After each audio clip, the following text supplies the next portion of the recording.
Vector dot को vector क्यों कहते हैं? दो वेक्टरों का मल्टीप्लाई करके वेक्टर मिलता है। और स्केलर को स्केलर क्यों कहते हैं? दो वेक्टरों का मल्टीप्लाई करके स्केलर मिलता है, संख्या मिलती है। तो कहने का मेन रीजन कि एक सेकंड दीपक फोन गली। हेलो हेलो, हाँ दीपक भैया बता। अरे अभी तो यार बहुत टाइम लगेगा, अभी तो ये लगभग 9:30 तक फ्री होंगे। हाँ हाँ हाँ हाँ लगभग। मैं तो फ्री नहीं हूँ तो 12 बजे तक।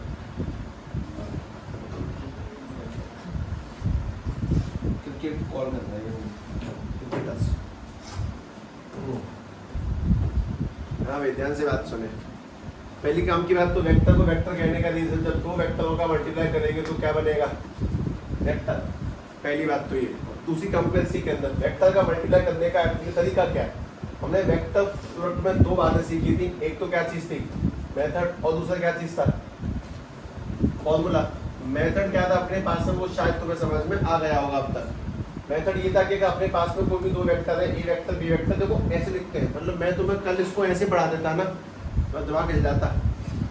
वेक्टर मेथड ये कहता है कि साहब आई जे के है, यहाँ पे लेंगे x1 y1 z1 और यहाँ पे लेंगे x2 y2 z2, x2 y2 और z2। और फिर तुम लोग क्या करोगे? अगर आई निकालेंगे तो क्रॉस मल्टीप्लाई वगैरह वो सब कुछ। खैर फॉर्मूला क्या कहता है कि अगर तुम्हें ए क्रॉस बी निकालना है तो क्या चीज होगी? Mod A mod B sine theta on N cap. इसमें सबसे काम का आदमी एन कैप समझना। मैं तीसरे पॉइंट को यहीं से आगे बढ़ा देता हूँ कि व्हाट इज एन कैप, तो मुझे बता दो एन कैप किस बात का सिंबल है?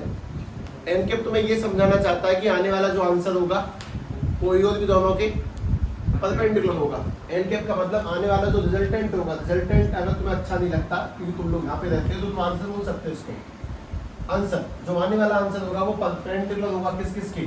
ए एंड बी के। वो आंसर दोनों के परपेंडिकुलर होगा, सबसे पहली काम की चीज। और दूसरी काम की चीज, वो जो परपेंडिकुलर आंसर होगा उसको निकालने का तरीका क्या है? उसको निकालने के लिए पास में कौन सा रूल आता है? Screw rule. लेकिन उससे बढ़िया जो तुम लोगों को नहीं सिखाया कल तक, that is right hand rule, right hand thumb वाला रूल। ठीक है, ये वाला सबसे बढ़िया है, इसको ध्यान से देखना। इससे हम लोग पता लगा सकते हैं कि आने वाला आंसर कहाँ पे जाएगा। उसके साथ साथ तुमने एक बहुत छोटी और अच्छी बात सीखी कि क्या ऐसा हो सकता है कि ए क्रॉस बी और बी क्रॉस ए इक्वल हो? ना जी, कभी नहीं हो सकता। ए क्रॉस बी क्रॉस ए एक चीज में इक्वल होते हैं कि दोनों का आंसर अगर बी से तो बी सी होगा, लेकिन फर्क क्या होगा? अगर एक ऊपर तो एक नीचे, एक राइट तो एक लेफ्ट, एक ईस्ट तो एक वेस्ट, एक नॉर्थ तो साउथ, एक अगर जिस भी डायरेक्शन में, दूसरा उसके अपोजिट में होगा। लेकिन अगर इसी को मुझे इक्वल लिखवाना हो तो मैं ऐसे बोल सकता हूँ A cross B is equal to में मॉड बी क्रॉस ए। और मॉड का मतलब क्या चीज है? पॉजिटिव नहीं है। ए क्रॉस बी की लंबाई यानी कि मॉड और बी क्रॉस ए की लंबाई यानी कि मॉड सेम होती है, उनकी डायरेक्शन सेम नहीं होती। ये चीज तुम लोगों ने कल तक पढ़ी है। मोस्ट इंपोर्टेंट कहानी इसमें बस इतनी सी है कि एन कैप तो बस ये समझाता है कि आने वाला आंसर दोनों वेक्टरों के परपेंडिकुलर होगा। और दूसरी काम की बात ये है कि वो परपेंडिकुलर डायरेक्शन तो स्क्रू या फिर राइट हैंड थंब से निकालोगे। हम पहले आज इसको देखते हैं और फिर अपने पास में ई के बाद में एफ नाम की गणना लिखी जाएगी। आज तुमने कल तक जो पढ़ा उसको सिस्टमेटिक वे में बता रहा, सिस्टमेटिक बता रहा एकदम। पहले मैं तुम्हें राइट हैंड थंब दिखाता हूँ, उसके बाद में हम लोग एफ में चले जाएंगे साथ के साथ में। ध्यान से देखना, हमारे पास में ये है वेक्टर, ये है आई कैप, ये है जे कैप और ये है के कैप।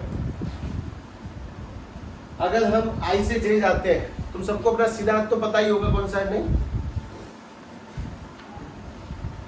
यही है। ध्यान से बात सुने, अगर तुम आई से जे में जाते हो तो ये तुम्हारा सीधा हाथ है, ये तुम्हारी 4 उंगलियां, ये तुम्हारा एक अंगूठा है, ये एक अंगूठा इन 4 उंगलियों भारी पड़ता है। असलियत है ये। किसी आदमी का अंगूठा काट दिया जाए ना, वो किसी काम का नहीं है। बोतल नहीं पकड़ सकता, मतलब ऐसे बहुत ऑकवर्डनेस है इसमें। अंगूठा नहीं होता ना तब चलती है। टाइपिंग नहीं कर सकते, रील्स स्क्रॉल नहीं कर सकते। खैर दूसरी काम की चीज, अगर अंगूठा नहीं होगा, एक चीज है मैं तो बताता हूँ, ये जो कलम पकड़ने की कला है, कूंची पकड़ना, कलम पकड़ना। मतलब जैसे बहुत सिंपल सवाल बताता हूँ तुम्हें, हम चिंपैंजी वगैरह ऐसे जानवरों से विकसित ऐसा कुछ कहते हैं। वो लोग इससे ये नहीं पकड़ सकते, इस अंगूठे को यहाँ टच नहीं कर सकते। इवोल्यूशन में कितना डिफरेंस है। जैसे हम यहाँ से टच कर सकते हैं, कलम पकड़ में आ गई, वो इसको ऐसे टच नहीं कर सकते। ये हमने विकसित किया अपने अंदर। तो तुम्हें लिखना आता है, लिखा कर दो, स्पेशल हो, ठीक है। अब ध्यान से बात सुनो, अगर आई से जे में जाएंगे तो अंगूठा कहाँ पे है? अपनी उंगलियों को घुमाना है। अगर आई से जे में जाएंगे अंगूठा कहाँ पे है? के में। ये कल से बढ़िया है। अगर जे से आई में जाएंगे अंगूठा कहाँ जाएगा? अंदर, यानी माइनस के में। तो उस चीज को अच्छा समझोगे। मैं तो बताता हूँ ना, कल वाला खेल वापस समझाता हूँ। एक्स एक्सिस, वाई एक्सिस और जेड एक्सिस। बस कर दो, ठीक है। ये वाला आई कैप, ये वाला जे कैप और ये वाला के कैप। तो अगर ये वाली जे और ये वाली आई है, तो अगर जे से आई में जाएंगे तो पीछे की ओर है माइनस के, और अगर आई से जे में मोड़ेंगे उंगलियां तो आगे की ओर है के। द्वारा ये जे है, ये के है। अगर जे से के में मोड़ी, सीधे हाथ की मोड़ना। अगर जे से के में मोड़ी तो कहाँ पे है? आई में। और अगर के से जे में मोड़ेंगे तो कहाँ पे है?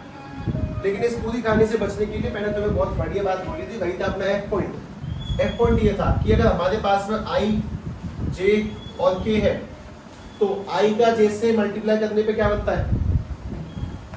आई का जे से करेंगे तो क्रॉस करेंगे तो के, जे का के से करेंगे तो आई, और के का आई से करेंगे तो जे, और उल्टा किया तो माइनस में। ये क्लॉकवाइज में वैलिड, आई से जे में के, जे से के में आई और के से आई में जे।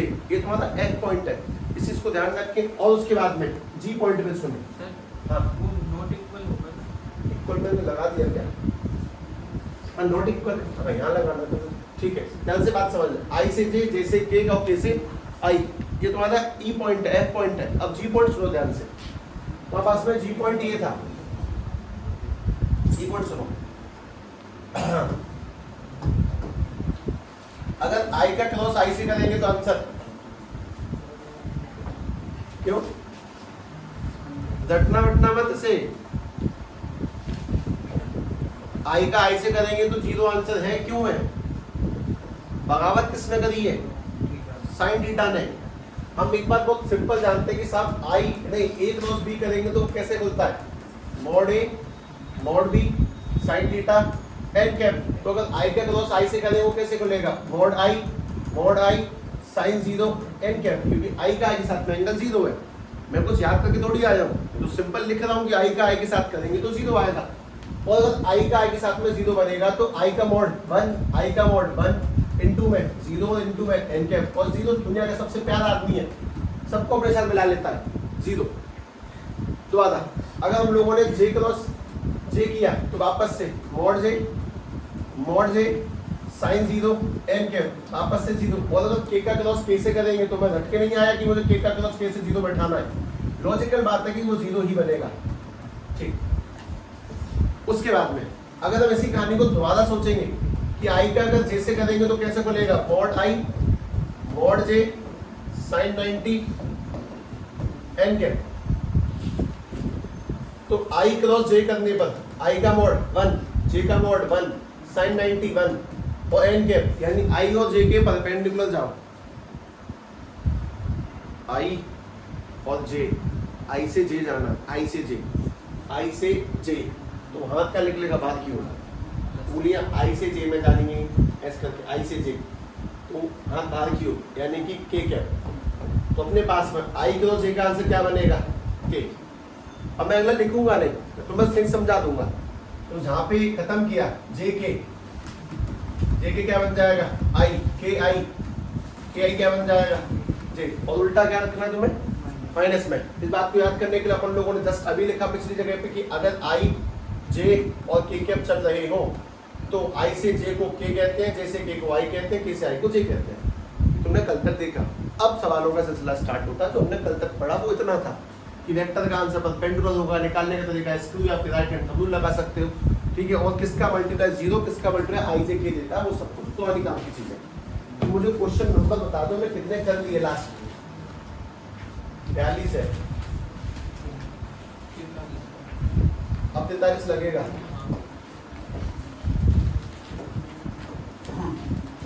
Question number 61, A vector equal to में 3i कैप माइनस के 2j कैप प्लस के 4k कैप और बी वेक्टर इक्वल टू में 3i कैप प्लस के 3j कैप माइनस के 2k कैप। सभी लोग इसका एक दोस्त भी निकालें और उसके बाद तुम लोग ये जान लो कि इसका इतिहास क्या है, आखिर मल्टीप्लाई ऐसे ही क्यों किया जाता है। पहले एक रोज भी निकालो, आई जे के लिखो, मैट्रिक्स बनाओ, पूरी करो, आंसर निकालो।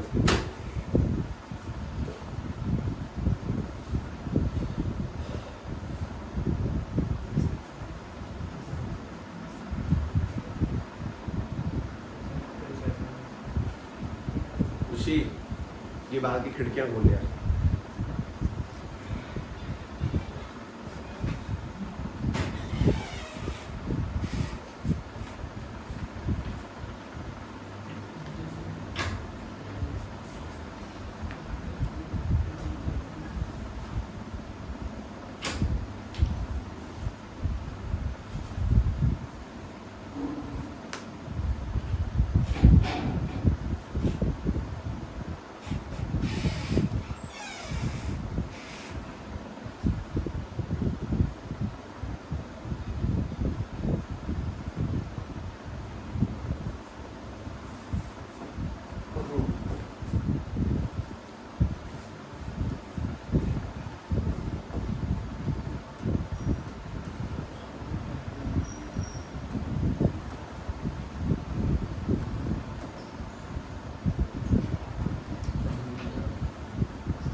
बना दिया आंसर।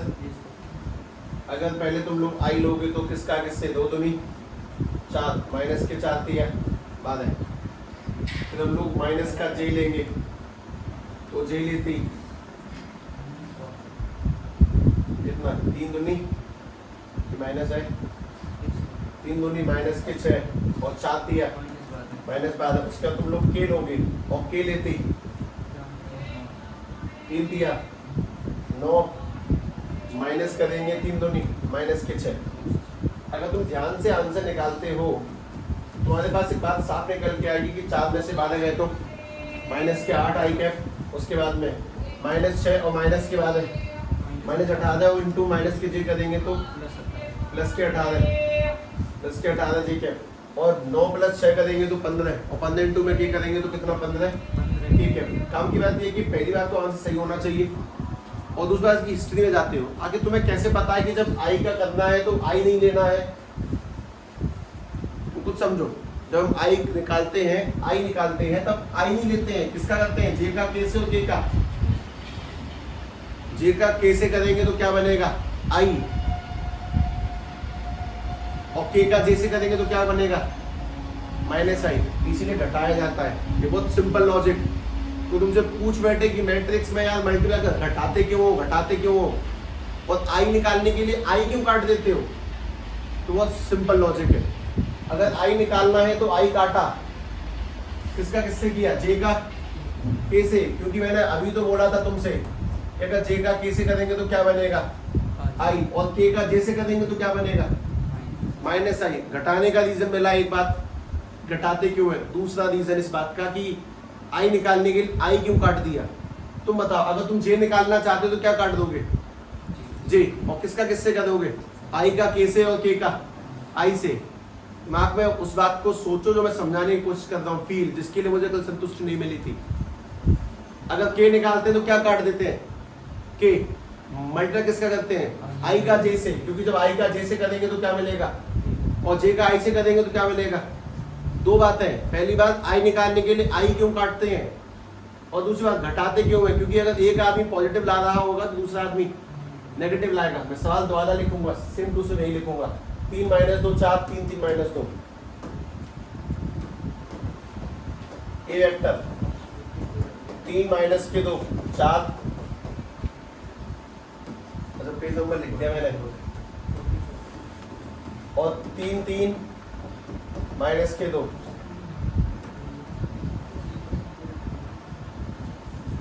सुने ध्यान से, मल्टीप्लाई करना है।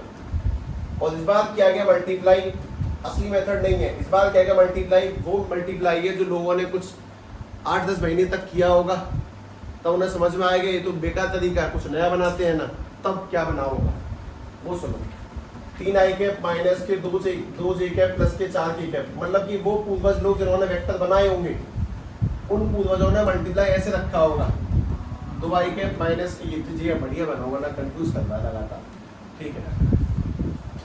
जिन पूर्वजों ने पहली बार मल्टीप्लाई किया होगा उन्होंने ऐसे मैट्रिक्स में ही निकाला होगा, उन्होंने वैल्यूज रखी होंगी और सीधे मल्टीप्लाई में कूद गए होंगे वो, और वो जैसे ही मल्टीप्लाई में कूदेंगे तो भी कूद जाना है, सभी लोग समझें। मैं पहली लाइन लिख रहा हूँ, बाकी की सब तुम्हें लिखनी है।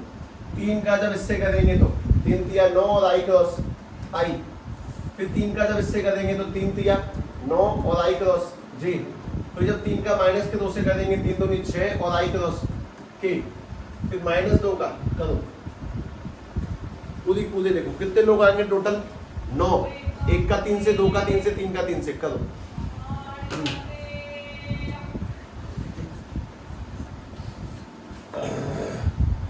पहले का तीनों से, दूसरे का तीनों से और तीसरे का तीनों से करो। 9 लोग सामने लेकर आओ साफ साफ।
गए मल्टे बन गए, उसके आगे देखना करना कुछ नहीं है। तो मैं देखो भाई 3 का जब 3 से करेंगे हो गया, -2 का जब इससे करेंगे तो 3 से माइनस के 6 जी क्रॉस आई, पहले जी बाद में आई, दोबारा -2 का जब 3 से करेंगे तो माइनस के 6 जी क्रॉस जी, और -2 का जब इससे करेंगे तो +4 जी क्रॉस के। उसके बाद में फिर 3 का सबसे किया, नहीं 4 का सबसे करना है, 4 का 3 से करेंगे तो 12 के क्रॉस आई, 4 का दोबारा 3 से किया तो 12 के क्रॉस जे, और फिर 4 का 2 से करेंगे तो -8 के क्रॉस के। अब तुम बताओ क्या समझ में आता है? ये काम किसने किया? तुमने नहीं, उन लोगों ने जिन्होंने पहली बार वेक्टर बनाया वो मल्टीप्लाई करने ऐसे बैठे होंगे, तब तुम्हें बार बार करने पर समझ में आ गया होगा कि आई क्रॉस आई करने का कोई फायदा नहीं है, वो 0 बन जाता है। अच्छा, उसके बाद जे क्रॉस जे का कोई फायदा नहीं है, वो 0 बन जाता है। उसके बाद में के क्रॉस के का कोई फायदा नहीं है, वो 0 बन जाता है। लोग सुना है रिसर्च कैसे होती है? वो ऐसे होती है कि जब लोग करने बैठे कि साहब लगातार रिपीट किया सवाल, भाई यार क्यों ना इसका मेथड बनाया जाए, ऐसे करके लिख लो भाई, आई निकालेंगे तो आई काट देना, जे और के का मल्टीप्लाई देखना। तो मुझे ध्यान से बात समझ के बताना बस। आई क्रॉस जे के देगा, वो चक्कर घुमाते रहो गोल गोल, बस अब कुछ नहीं करना तुम्हें। आई क्रॉस जे क्या दे देगा? के। और सुनना, आई क्रॉस जे लगा दिया तो मेरे पास मौका है मैं जे क्रॉस आई लगा दूं। जे क्रॉस आई, जे क्रॉस आई, जे क्रॉस आई। अगर आई क्रॉस जे ने के दिया है तो जे क्रॉस आई माइनस के देगा, पर ये तो पहले से माइनस है, इसको प्लस के 6 बना दो, प्लस के 6 के। आगे दोबारा से आई जे के, हाँ जी, आई क्रॉस के, आई क्रॉस के उल्टा माइनस के जे, ये तो पहले से माइनस है तो प्लस के 6 जे हो गया। अगर आई क्रॉस जे माइनस जे था, आई क्रॉस के माइनस जे था, तो जे क्रॉस आई, के क्रॉस आई, के क्रॉस आई ये डाला, के क्रॉस आई क्या देगा जे, तो इसको जे बना दिया, बाद है जे। उसके बाद हम दोबारा से आ जाओ, एक और आप ही बचा होगा पक्का, कहाँ गए, जे के जम्मू कश्मीर, जे के, जे इंटू के करेंगे तो आई है, यानी कि 4 आई, और अगर के इंटू जे करेंगे तो माइनस के बाद है आई। और अब जब तुम आंसर निकालोगे तब तुम्हें अपने आंसर को इससे मैच करना चाहिए पिछले वाले को। 4 में से 12 गए, माइनस के 8 आई, 6 और 12 18 जे, और 6 और 9 15 के। देखना पिछला सही है क्या, -8 18 15, -8 18 15। मैं तुम्हें क्या बताना चाहता हूँ वो समझो। अगर मैं तो मेथड ना भी सिखाऊं तो आपका मतलब ये नहीं कि आंसर निकलेगा नहीं। अगर तुम्हारा दिमाग शार्प है तो तुम्हें पता है कि बस मल्टीप्लाई करना है, और जब तुम मल्टीप्लाई करोगे तब तुम्हें खुद समझ में आएगा कि आई का आई से, जे का जे से, और के का के से करने का कोई बेनिफिट नहीं है। तो बेनिफिट कहाँ है फिर, बेनिफिट यहाँ पे, अगर तुम आई निकालना चाहते हो तो तुम किसका मल्टीप्लाई करो, किसका, अगर आई निकालना चाहते हैं तो के जे और जे के का। अगर तुम जे निकालना चाहते हो किसका मल्टीप्लाई करो, आई के का और के आई का। अगर तुम के निकालना चाहते हो तो किसका मल्टीप्लाई करो, आई जे और जे का। और लोगों ने इस काम को लंबे समय तक किया होगा, 50 सवाल किए होंगे, तब जाकर उन्हें समझ में आया कि यार आई आई बेकार है, कुछ तगड़ा बनाते हैं। तब उन्होंने इस चीज का इजाद किया कि साहब देखो मल्टीप्लाई करेंगे तो आई जे के लेना, 3 माइनस के 2 4 लेना, और 3 3 माइनस के 2 लेना। फिर उन्होंने बोल दिया कि अगर आई निकालना है तो आई की 2 कॉलम काट दो। उसमें 2 टाइप के लोग हुए होंगे, एक वो जिन्होंने पूछा होगा क्यों काट दो, उनको ये बात समझा दी गई होगी। एक वो ठीक है साहब काट देंगे, हम तो कर लेंगे, आंसर तो निकालना है। जिन्होंने पूछा कि क्यों काट देंगे, उनमें से तुम हो कि हाँ साहब मुझे लॉजिक पता है कि आई निकाले, आई से आई काटा, ठीक है, आई और आई की 2 कॉलम कट गए, मल्टीप्लाई किसका होगा, जे का के से, और के का जे से। और दूसरा सवाल, जब जे का के से और के का जे से करते तो घटाते क्यों है, क्योंकि डायरेक्शन अपोजिट आती है, एक की आगे की उधर तो एक की पीछे की उधर। चीजों की हिस्ट्री पढ़ो कि वो कैसे क्रिएट होती हैं, और जब वो समझ में आती है तो वाकई मजा आता है कि यार लॉजिकल था, मतलब बनाने वालों में कितना दिमाग है, क्या हम लोग अपने आपस में ऐसा कोई पैटर्न देख के बना सकते हैं। ठीक है, तो तुम लोग पीएचडी में पढ़ोगे, फिलोसफी रिसर्च करना, वो पब्लिश होती है फिर, मतलब पीएचडी ऐसा माना जाता है कि ऐसा मान लो लगभग किसी भी सब्जेक्ट की, किसी भी पर्टिकुलर विषय की, किसी पर्टिकुलर टॉपिक की चरम सीमा है, उससे ऊपर कुछ है ही नहीं, ऐसा माना जाता है, इसलिए है भी। तो पीएचडी अपने आप में लैंड है 45। अरे मैं सवाल नहीं छोड़ अपने आप ही बता।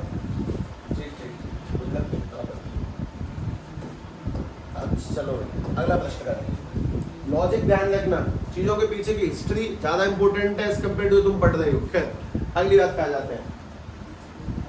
मैं तो पढ़ाऊंगा area of triangle and area of parallelogram.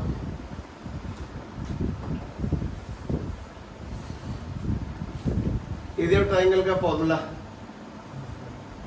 जो तुम्हें आता है वो बता दो।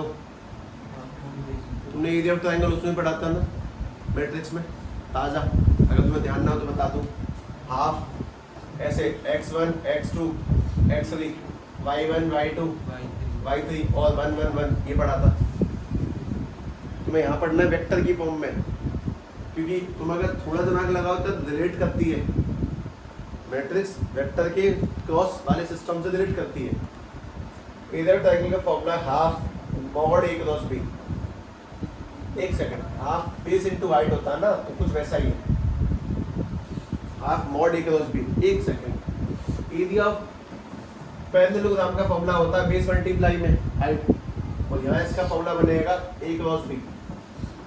बस हटा दिया मैंने सब कुछ, इसकी कोई नीड नहीं है।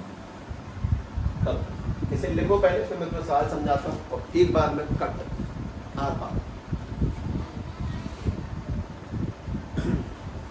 एरिया हमेशा कैसा रहेगा? पॉजिटिव। तुमने क्रॉस प्रोडक्ट में काम की बात है बस ये जानिए कि ऊपर नीचे मल्टा जाता है, परपेंडिकुलर जाता है। अब जिन सवालों को मैं तुम्हारे सामने रखूंगा बस अब तुम देखते ही जाना। मैं तुम्हारे पहले से लेके अब तक की सारी बातें मिला दूंगा A to Z।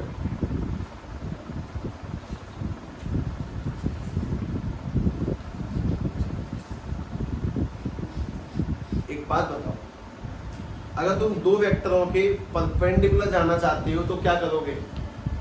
क्रॉस। तुम दो वेक्टरों का मल्टीप्लाई कर कहीं नहीं जाना चाहते हो तो क्या करोगे? डॉट। अगर परपेंडिकुलर जाना है तो क्या करेंगे? क्रॉस। ऊपर जाना है तो जैसे कर सकते हो वैसे कर लेना। पहले ये सवाल देखें और उसके बाद में मैं एकदम खुल के खेलूंगा। अब तक तो हाथ वाकई बंधे हुए थे, ओपन ही नहीं करेंगे, अब बढ़िया खुलेंगे। सारे कंसेप्टों को जो मिलाया जाएगा ना, जो खिचड़ी बनाई जाएगी बढ़िया सी, वो देख लो, उसका स्वाद बहुत अच्छा है सच में। दिमाग एक अच्छी साउंड देता है कि मजे आए वेक्टर में, इसी की बात देखा। क्या साफ दिखाने आए हैं? पंडित जी हैं?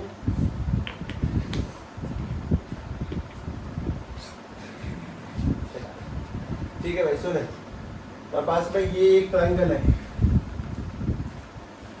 मेरे पास में ये वाला एक वेक्टर है 2i कैप। ये पोजीशन वेक्टर नहीं है, वेक्टर है। पोजीशन वेक्टर पॉइंट होता है, ये पूरा वेक्टर है। वेक्टर है 2i cap 3j cap minus के 4k कैप, और b वेक्टर है 3i कैप माइनस के 2j कैप प्लस के 5k cap. Find area of the triangle. एक रोज भी करो करो करो, अपने दिमाग में एक चीज और डाल दो बस, फॉर्मूला देख के आंसर निकालने की आदत। तुम बस एक रोज भी निकाल लो, छोड़ो। मैं तुम्हें ऐसे कितने सवाल करवाऊंगा? बस एक, यही वाला तो चल रहा है।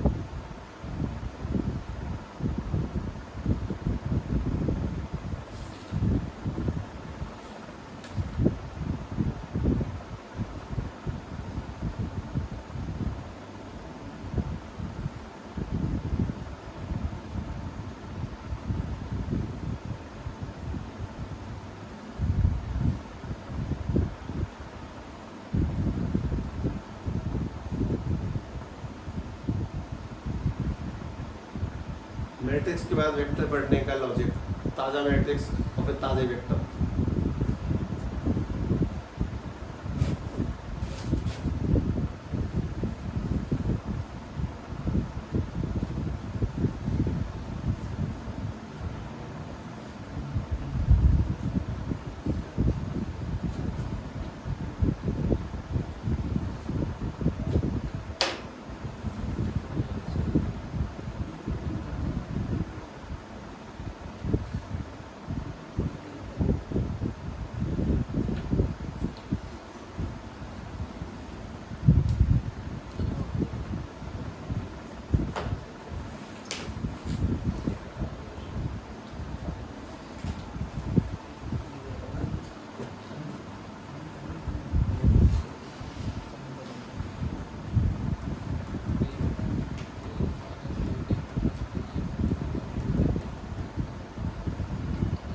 बताना एक रोज भी बताओ सीधे सीधे, कितने जे हैं? 18 जे, फिर माइनस के 13, 18 जे आई नहीं है, कितनी है? I1 प्लस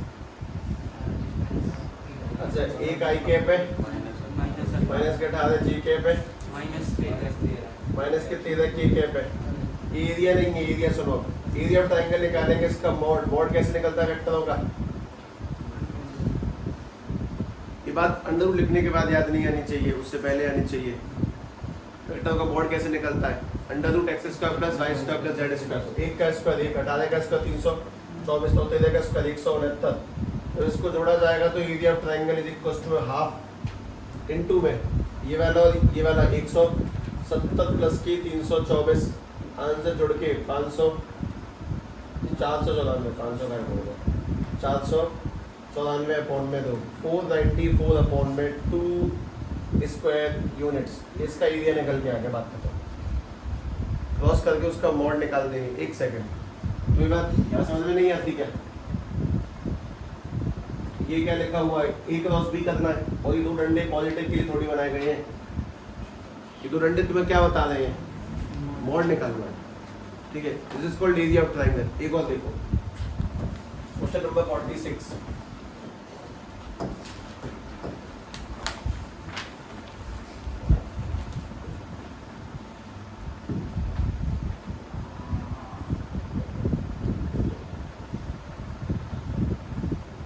तो पास में ये पैरेललोग्राम है प्लस के जे कैप के कैप और ये वाला बी वेक्टर है 2i कैप माइनस के बी जे कैप प्लस के कैप। ये देने का ये एक फॉर्मूला बस एक क्रॉस बी करेंगे उसका मॉड बनाएंगे। That's it.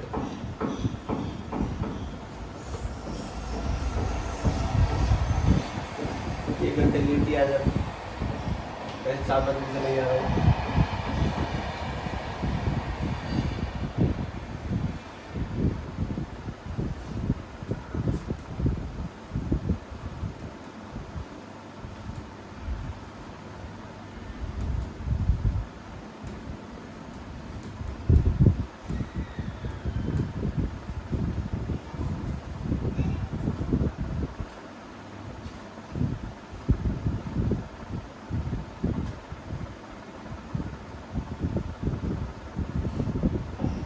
दो डंडे हमेशा under root X square Y square Z square दिखाई दें। हमेशा मॉड निकालना ध्यान रहे हमेशा।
आंसर बन गया। बता दो भाई एरिया ऑफ ट्रायंगल। पहली बात तो इसका वो बताओ वेक्टर कितना बना मल्टीप्लाई होके और आई कैप जे कैप के कैप कितना है? 5 आई कैप माइनस जे कैप माइनस के 13 के कैप। अपने पास में अगर इसका मॉड निकाला जाएगा तो एरिया पैरेललोग्राम का मॉड अंडर रूट 5 का स्क्वायर 25 1 का स्क्वायर 1 13 का स्क्वायर 169 यानी कितना बताओ? 175 स्क्वायर यूनिट्स 195 स्क्वायर यूनिट्स। ठीक है, अब ध्यान से क्वेश्चन नंबर 47 से आगे की कड़ी बहुत अच्छी जुड़ेगी। सवाल कुछ पुराने हैं और पुराने से आगे तक के बढ़िया स्टार्ट होंगे। मतलब फ्रॉम फेज 1 से लेके फेज 4 तक जुड़ना है तुम्हें। देखना पहला फाइंड द वेक्टर। तुम्हें क्या चाहिए वेक्टर फाइंड करने के लिए? बताओ वेक्टर फाइंड करने क्या क्या चाहिए? नोड और direction. whose magnitude is same as a vector and direction is same as and parallel to b vector। Parallel यानी कि डायरेक्शन सेम है। जिसमें a वेक्टर के स्थान पर दिया गया 2i कैप माइनस के 3j कैप प्लस के 4k कैप और b वेक्टर दिया गया i कैप प्लस के j कैप प्लस के 2k कैप। निकाल भैया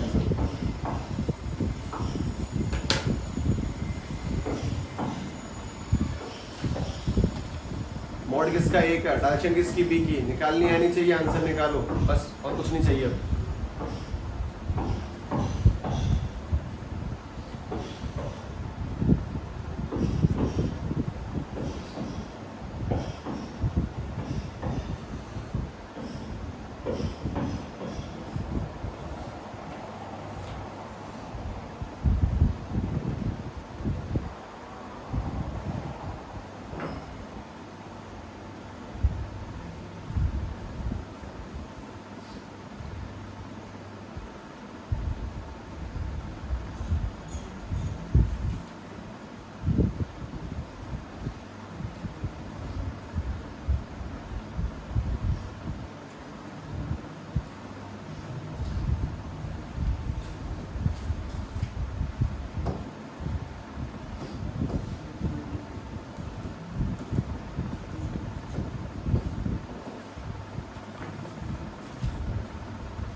मोड किसका?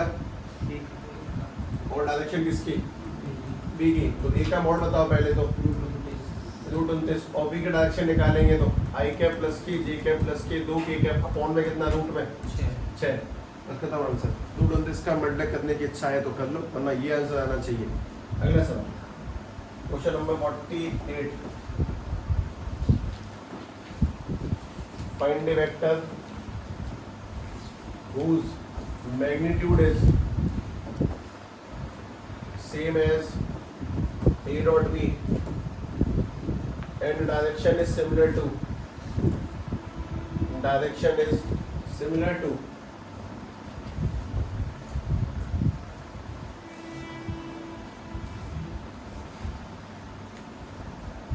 opposite of A vector, इसमें ए की वैल्यू दी जाती है तुम्हें 2 आई कैप प्लस के 2 जे कैप माइनस के कैप, और बी की वैल्यू दी जाती है 3 आई कैप माइनस के जे कैप प्लस के 2 के कैप।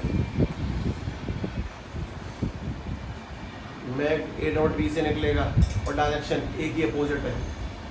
जो ए की निकलेगी डायरेक्शन, पहले तो ए की निकालना, अपोजिट कर लो। करो कुछ तो शुरू करो।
ए डॉट बी का आना चाहिए। पहले तो मुझे ए डॉट बी बता दो, कितना बना? ए डॉट बी का आंसर निकला 3 दूनी 6 माइनस के 2 यानी कि 2। ये तो तुम्हारा मॉड हो गया। और डायरेक्शन क्या लेनी है? ए की उल्टी। पहले मुझे ए की डायरेक्शन बतलाओगे ज़्यादा। 2 आई कैप प्लस के 2 जे माइनस के अपॉन में कितना? रूट में कितना? √9 यानी कि 3। √9 अर्थात 3 हो गया, यानी कि डायरेक्शन निकल के आएगी इसकी 2 आई कैप प्लस के 2 जे कैप माइनस के कैप अपॉन में 3। और ये भी नहीं लेनी है, ए की डायरेक्शन जो भी निकली है उसकी अपोजिट लो। सब ए की तो ये निकली है, ए का उल्टा लो। ए का उल्टा कैसे लेंगे, साइन पलट दे भाई, इनके अपोजिट करना आएगा तुझे ए का, तो इसका उल्टा कर, माइनस के 2y माइनस के 2j प्लस के। ये बात तो बिना बताए नहीं कर पाता, इसीलिए बता रहा हूँ मैं, कारण मैं ऐसी कितनी बातें बताऊंगा कि ए की उल्टी लेनी है, ए की निकाली लेकिन उसका उल्टा चाहिए, सवाल पढ़ के देखो तब समझ में आता है। अब बात है कि जो तुम्हें वेक्टर फाइंड करना वो किससे मॉड से बना होगा, ए डॉट ए का मॉड होगा उसमें, और डायरेक्शन किसकी होगी, ए कैप की उल्टी होगी। अब तुम इसको ऐसे लिखो चाहे मत लिखो, मुझे उससे मतलब नहीं, पर तो बात समझ में आएगी, सब ठीक है। मॉड तो चाहिए मुझे 2 और डायरेक्शन चाहिए ए का उल्टा, यानी कि माइनस के 2j प्लस के कैप और अपॉन में 3, और जैसे हम 2 का करेंगे मल्टीप्लाई, 2 दूनी माइनस के 4i कैप माइनस के 4j कैप प्लस के 2k कैप और अपॉन में आंसर ये निकल के आया। तो 2 का मल्टीप्लाई करा तो ये मॉड हो गया और ये डायरेक्शन हो गई, खत्म। अगला करो, okay fine.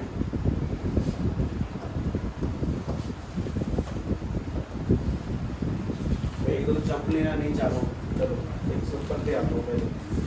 Find unit vector यानी कि इसका मॉड कितना है। अब तुम्हें क्या चाहिए, बस डायरेक्शन हो बता दूं मैं, तुम आंसर निकालो। डायरेक्शन इज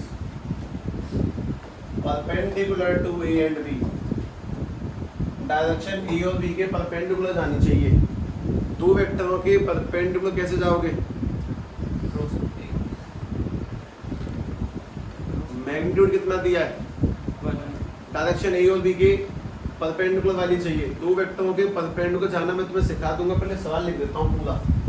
ए वेक्टर दिया गया जिसमें 2i कैप माइनस के 3j कैप प्लस के k कैप, और बी वेक्टर दिया जिसके अंदर i कैप प्लस के 2j कैप माइनस के 3k कैप। जाओ ए और बी के परपेंडिकुलर जाओ, कुछ नहीं तुम ए और बी का क्रॉस करो यार, देख लूंगा मैं।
मल्टीप्लाई आ गया भाई, और तुमने पानी फेर दिया होगा कदे कदार पे, फिर रुक जाओ।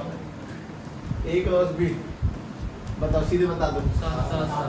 7 आई कैप 7 जे कैप 7 के कैप, कुछ तो है यार हाथों में। 7। अब ध्यान से बात सुनो, तुम्हें जो वेक्टर बनाना है उस वेक्टर पे क्या चाहिए, एक तो मॉड और क्या चाहिए, डायरेक्शन। मॉड कितना उसका 1, और डायरेक्शन ये सीधे उठा के मत पटक देना।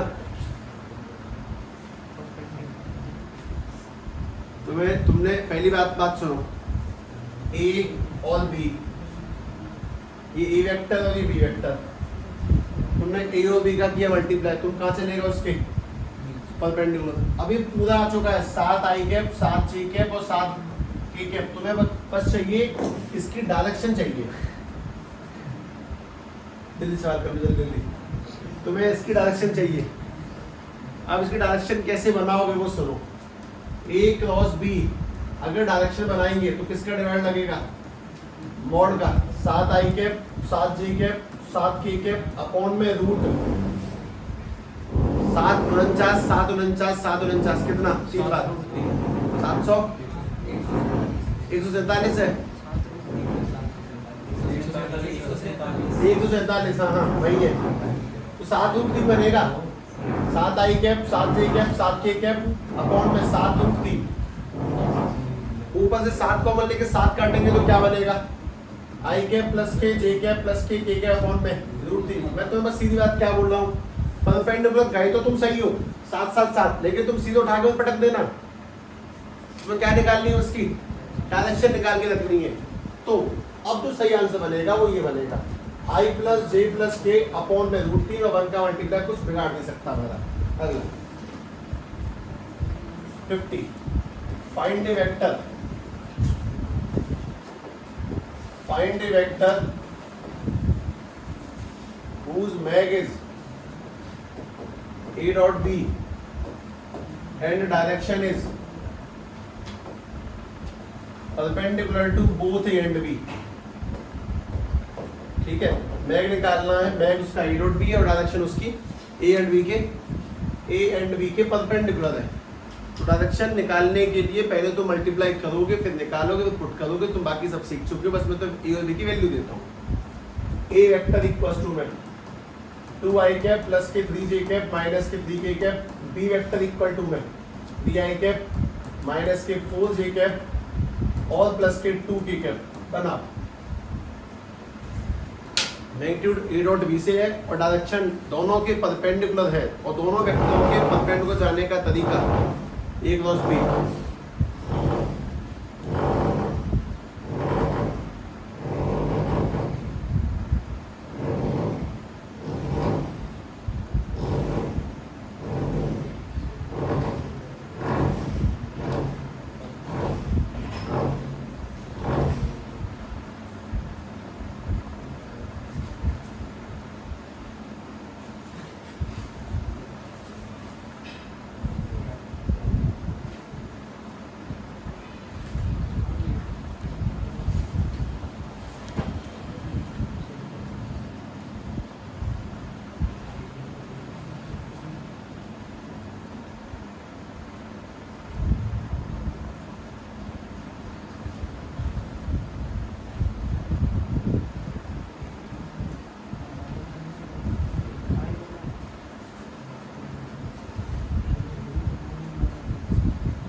गया answer? Yes, sir. A dot B बताए पहले मुझे।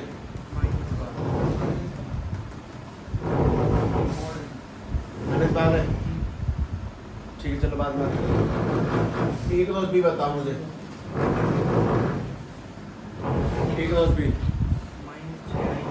माइनस के 6i माइनस के 13g माइनस के 17 के। तुम्हें एक क्रॉस बी सीधे नहीं पटकना, इसके डायरेक्शन निकालेंगे। माइनस के 6i माइनस के 13 माइनस के 17 अपॉन में बोल दो सीधे अंडर रूट 494। बहुत बढ़िया। अब मेरे से बात सुनो, तुम्हें एक वेक्टर बनाना है, उसकी लंबाई लगेगी और उसके लिए डायरेक्शन लगेगी। तुम्हें जो वेक्टर बनाना है उसकी लंबाई कितनी है बताओ। वेक्टर बनाने के लिए मोड लगेगा, डायरेक्शन लगेगी, लंबाई कितनी है उसकी? माइनस नहीं है, ये नहीं कि माइनस बाद रखेंगे। अगर तुम माइनस बाद नहीं रखते हो, बाधा ही रखते हो तो बढ़िया सीखे। लंबाई चाहिए, लंबाई माइनस बाधा नहीं हो सकती थी, तो बाधा आएगी। और डायरेक्शन तो कुछ भी चलेगा, जैसा आता वैसा उठा के रख दो। माइनस के 6i कैप माइनस के 13g कैप माइनस के 17k कैप और अपॉन में कितना? रूट 494 हो जाएगा। जितना रूट होगा बात की बात है, बाधा का मल्टीपल बात की बात है। लेकिन ये काम की चीज है कि तुम लोग पुरानी सारी कहानियों को मिक्स कर रहे हो, बढ़िया मिक्स कर रहे हो ना। वो मिक्सअप चलने दो, बेहतरीन मिक्सअप है वो, दोबारा देखना। मुझे किसी समय तक ये वाला सवाल, मतलब पुरानी सब बातों से अलग है, काफी पसंद था। ए डॉट बी और ए क्रॉस बी में सबसे बड़ा अंतर क्या है? साइन और कॉस का अंतर नहीं है। सबसे बड़ा अंतर उनके बीच में एन कैप का। एन कैप यानी कि उसमें परपेंडिकुलर होता है आंसर, उसमें नहीं होता है। सबसे बड़ा अंतर वो है, साइन कॉस अंतर नहीं है, ट्रिग्नोमेट्री दोनों। ठीक है, अब ध्यान से बात सुनो। तुम्हें बोला ये जाता है कि अगर ए वेक्टर डॉट बी वेक्टर का मॉड और ए वेक्टर क्रॉस बी वेक्टर का मॉड इक्वल है, if it is equal, find theta, तो तुम्हारी आंखें वैसे ही में लग जाएंगी।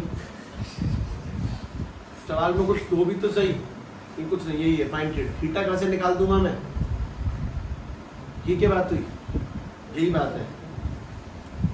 किसी समय तक पसंदीदा सवाल रहा है कुछ नहीं इसमें खास ऐसा। मैं तुम्हें हिंट देता हूँ। ए डॉट बी का फॉर्मूला खोलो, इक्वल टू लगा रहने दो, और ए क्रॉस बी का फॉर्मूला खोलो, दोनों फॉर्मूले खोल दो।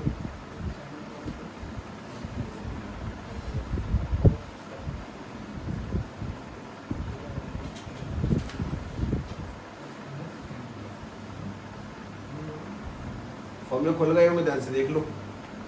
ए डॉट बी कैसे खुलेगा? Mod A mod B cos theta, और ए क्रॉस बी कैसे खुलेगा? Mod A mod B sine theta. N cap नहीं लगेगा। मेरे पास तो लॉजिक भी है उसका, तुम्हारे पास है कि नहीं पता नहीं। क्या लॉजिक है इसके आगे? जो दो डंडे हैं ना, वो क्या बताना चाहते हैं? बस तुम्हें मैग्नीट्यूड चाहिए, तुम्हें एन कैप नाम की डायरेक्शन नहीं चाहिए। इस बात को समझो। ए क्रॉस बी का तुम बस एक ही बात को नहीं समझ। चैप्टर की स्टार्टिंग में एक बहुत सबसे काम की बात क्या थी? वेक्टर दो बातों से मिलकर बना होता है, और बस वही बात बार बार तुम्हारे सामने रखी जाती है। तुम इस बात को समझो। अगर ए क्रॉस बी लिखा है तो मतलब है ये mod A mod B sine theta n cap. पढ़ाना को एक दिन का खेल नहीं होता, कभी भी बहुत लंबी प्रोसेस है, बहुत लंबे समय तक बातें समझाई जाती हैं, तब समझ में आता है। ये देखो, अगर ओनली ये लिखा मतलब एन कैप वैलिड है, लेकिन अगर दो डंडे लग गए तो बात बस लंबाई की चल रही है, तो चीज कट जाएंगे, आंसर खत्म। मॉड ए बी से मॉड ए बी कटेगा, रह जाएगा कॉस थीटा इक्वल टू में साइन थीटा। और इसके आगे भी अपने आंसर कभी कभी रुक जाते हैं, अक्सर रुक जाते हैं। ये कहानी किसी टाइम पे एक आध सेकंड को से, लेकिन मैक्स और मिनिमम के अंदर भी आई थी कभी। कॉस को नीचे भेजेंगे डिवाइड में, तो वहाँ बचेगा 1, यानी कि साइन थीटा अपॉन में कॉस थीटा, साइन अपॉन में कॉस यानी कि tan थीटा, और tan 1 का 5/4। सवाल एकदम वैलिड है ना? नहीं, ठीक है। तो ध्यान से बात समझो कि हमने थीटा क्या निकाला? 5/4। मोस्ट इंपोर्टेंट की क्वेश्चन की एक अपने आप में अलग वैल्यू बीच बीच में डालने का बहुत बढ़िया रीजन है, जरूर इन बातों को समझाना है। ठीक है, दूसरी बात, वैसे मैं किसी टाइम पर एक बात बोली तो थी, मैं दोबारा कहता हूँ। अगर कोई एक वेक्टर जीरो हो जाए, मतलब ए या बी में से कोई भी एक जीरो हो जाए, ए या बी में से कोई भी एक जीरो है, तो उनका डॉट करेंगे तो क्या निकल के आएगा? जीरो। लेकिन अगर दो वेक्टरों का डॉट करने पर जीरो आ रहा है तो क्या ए और बी ने गलती करी होगी? हो सकता है, नहीं भी हो सकता है। ये भी हो सकता है कि ए बढ़िया आंसर लाया था सब 5, बी बढ़िया लाया था 4, लेकिन थीटा कितना हो गया 90, तो cos 90 होती, कहानी खत्म हो गई। ठीक वैसे करके दोबारा सवाल पूछता हूँ तुमसे, देख लो। हमारे पास में 52 में 2-3 सेट ऑफ क्वेश्चन सॉल्व कर रहे हैं, 2-3 सेट है, बहुत सिंपल सवाल है। ये कोई ए वेक्टर है, इसकी वैल्यू 5 मीटर मान ली मैंने। ये कोई बी वेक्टर है, अब मैं नॉर्थ साउथ नहीं लगा रहा हूँ, ये 4 मीटर मान लिया। इनके बीच का थीटा 90 है, सॉल्व करना।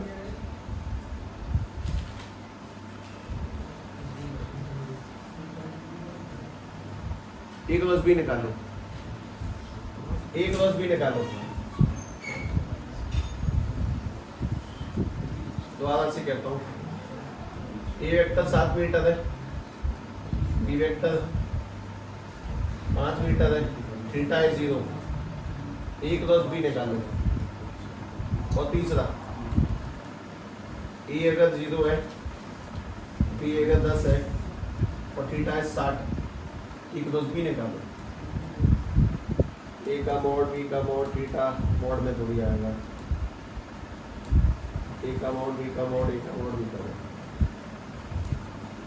पहले का answer mod A mod B sine theta है, क्या कितना 20 एन क्या। दूसरे का आंसर मतलब 7 इंटू में 5 इंटू में साइन 0 हुआ और एन कैप भी लगा लेंगे, कुल मिला के आंसर क्या रह गया 0। और तीसरे का answer mod A mod B sine theta n cap. Mod A की लंबाई कितनी है 0, बी की लंबाई 10, साइन भी बढ़िया बढ़िया आया 60 इंटू में आंसर कितना बना 0। अभी काम, दो वेक्टर में से अगर कोई भी एक वेक्टर 0 हो जाए तो आंसर पक्का 0 ही आएगा। लेकिन दोनों वेक्टर बढ़िया नंबर लेके आए थे 5, 10, 15, 20 कुछ ना कुछ, फिर भी आंसर 0 तो पक्का एंगल 0 हो गया, वो क्रॉस के चक्कर में। मतलब बात ये कि अगर ऐसे बोला जाए कि साहब अगर ए 0 है या बी 0 है तो उनका क्रॉस भी 0 होगा क्या? हाँ जी, अगर दो वेक्टरों का वैल्यू मतलब ए 0 है, बी 0 होगा, क्रॉस भी 0 होगा क्या? हाँ, क्रॉस 0 होगा। लेकिन अगर क्रॉस 0 है, अगर क्रॉस, क्या ए की वैल्यू और बी की वैल्यू 0 होगी? नहीं, 100% नहीं कह सकते कि ए और बी 0 होगा। हो सकता है ए और बी सही आया होगा, लेकिन थीटा 0 होने की वजह से वो 0 बन गया। ये कंसेप्ट है, ये कुछ सवाल नहीं है, तो समझाने वाली बात है तो तुम्हारे दिमाग तक पहुंचे और दिमाग को इन चीज़ों का आइडिया लगे कि यहाँ सब ठीक है, समझता हूँ मैं इन सारी चीज़ों को। ये व्यक्ति रन है, करते हैं, कल ही करेंगे, ठीक है। कल तो मैं एनसीईआरटी एक्सरसाइज डालूँ, कल नहीं वेडनेसडे। बेहतर रिवाइज रखना, ऑलमोस्ट सारे कंसेप्ट फिनिश है।